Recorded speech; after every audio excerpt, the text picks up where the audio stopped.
రెండో ప్రశ్న ఏంటండి? 15,000 goes for capital. Amaravati capital, Amaravati capital construction ఎందుకంటే ఆంధ్రప్రదేశ్ రీఆర్గనైజేషన్ యాక్ట్ మేరకి క్యాపిటల్ స్టేట్ క్యాపిటల్ బిల్డ్ చేయడానికి సెంట్రల్ గవర్నమెంట్ దానికి స్టేట్ గవర్నమెంట్కి హెల్ప్ చేయాలని యాక్ట్ ప్రకారం ఉంది. So capital city Amaravati build up చేయడానికి మేము డెఫినెట్గా వాళ్ళకి అసిస్టెన్స్ ఇవ్వాలి. ఇప్పుడు నేను చెప్పిన 15,000 కోట్లు వరల్డ్ బ్యాంక్ అసిస్టెన్స్ తోటి మేము వాళ్ళకి తెప్పిస్తున్నాం. దానికి కౌంటర్ పార్ట్ ఫండింగ్ కూడా ఉంటుంది. కానీ ఇవాళ స్టేట్ పొజిషన్ ఎలా ఉంది, అది ఎట్లాగా వాళ్ళు ఇస్తారా ఇవ్వలేరా, అది మేము సెంటర్ నుంచి గ్రాంట్ ఇచ్చుకుంటామా, ఇవన్నీ చూసి వాళ్ళతోటి మాట్లాడుకొని చేస్తాం.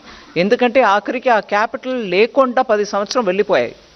ఆంధ్రప్రదేశ్కు ఒక క్యాపిటల్ ఉండాలి. భారతదేశంలో ఒక రాజ్యం ఉందనంటే క్యాపిటల్ లేకుండా అది ఆంధ్ర. అది యాక్ట్ ప్రకారం ఈ పార్టీకి క్యాపిటల్ అక్కడ ఉండాల్సిందే. నేను ఎవరు చేస్తారు ఎవరు చేయలేదు అనే విషయానికి వెళ్ళలే.